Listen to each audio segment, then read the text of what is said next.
بص، خليني اتكلم معاك بصراحة ومن غير تزويق. انت بجد شايف ان كده تمام؟ رمضان داخل عليك وانت اول حاجة بتدور عليها المسلسل هيبدأ امتى. يعني شهر بيجي مرة في السنة، مرة في السنة، وربنا بيفتح على عبيده فيه وبيصفط فيه الشياطين وانت رايح. يعني ربنا فتحهولك وبعد عنك الشياطين وكل حاجة، وانت رايح تفتحه بايدك وتشغل مسلسلات وتقعد قدام الشاشة. ما تضحكش على نفسك، دي مش تسلية، ده هروب. بجد والله. انا بص، خلينا نتكلم شويه بالعقل كده عشان الموضوع بيعصب بصراحه. الاوسخ انك عارف ان الشهر ده مش هيتكرر تاني، وعارف ان في ناس كانت معانا السنه اللي فاتت في رمضان ودلوقتي مكانهم فين؟ ها؟ في التراب. بص، انا عارف الحلقه هتبقى قاسيه شويه، بس دي حقيقه بصراحه. احنا بنضيع كتير جدا في الشهر دون. لازم نطلع نجلد كده، لازم نحسس الناس ان لا، انت بتضيع حاجه محترم. فانت ممكن تموت بكره، وما تستبعدهاش على حد. والله يا اي حد مات، يعني لو جالك الفرصه انك تساله، روح اساله، قول له انت كنت متوقع تموت في اللحظه وفي الدقيقه اللي انت مت فيها؟ بنسبه كبيره هيقول لك لا، بنسبه كبيره هيقول لك لا. فانت ممكن تموت بكره.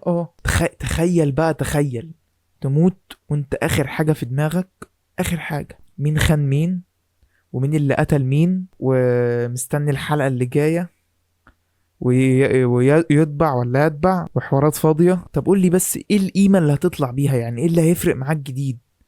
والله العظيم يا جدعان مفيش فكرة جديدة، هو نفس العته بتاع كل سنة.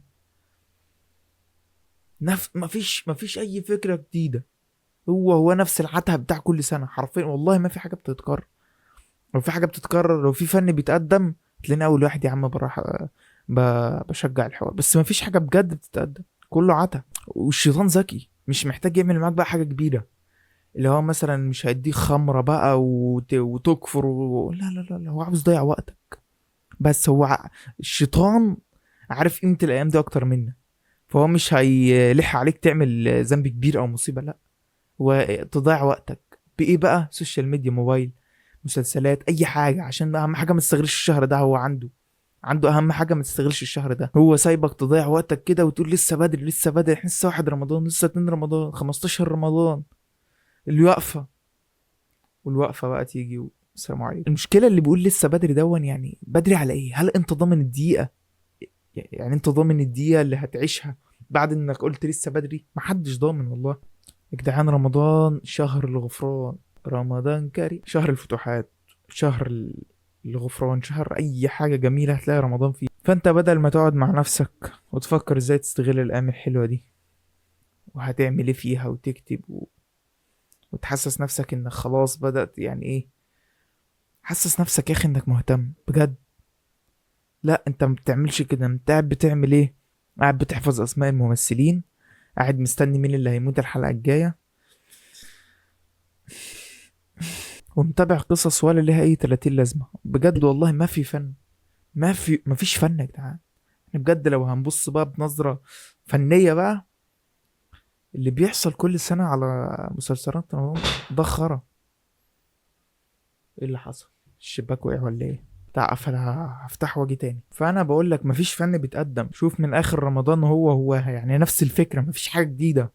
يا مقلب، يا مسلسل وواحد عامل نفسه بطل على المنطقه بتاعته وهو الجامد وهو اللي بيخلص مشاكل المنطقه، او واحد تاني دراما بقى، ومين خم مين ومين حب. مفيش افكار مفيش حاجه. مف...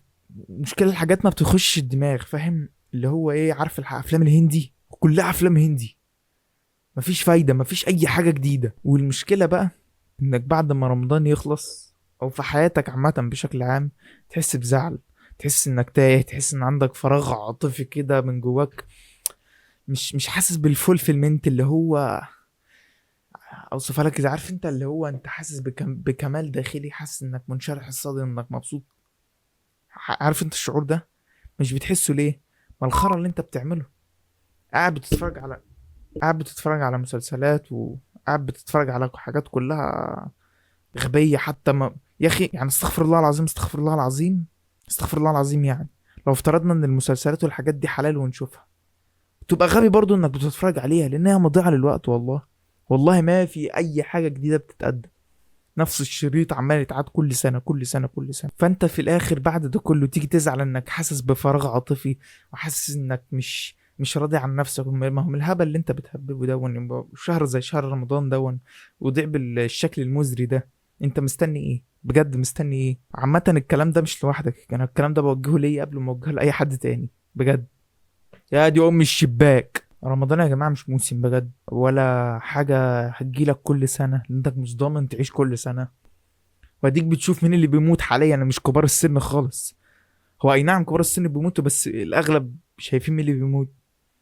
الشباب. ما طبيعي. فلو انت سامعني وحاسس ان الكلام اثر فيك وحاسس انك زعلت، كويس انك زعلت، لانك كده حسيت على دمك، وفعلا بدأت تحس بأجر الشهر ده. لأن أسوأ حاجة بجد إن بعد ما تسمع الكلام دون ولا كأن حاجة حصلت، تروح بقى وتكمل حياتك تاني وتشوف بقى المسلسلات اللي جاية والمقلب اللي جاي، وتسمع تتر المقلب وتتر المسلسل حاجة زي الزفت يعني. فلو انت بجد بتعمل كده بعد الكلام ده كله، فساعتها المشكلة لا في المسلسلات ولا في أي حاجة، مشكلة فيك انت. راجع نفسك بقى، وإذا لم تشترك فاعلم أن الشيطان قد منعك. بس كده، سلام.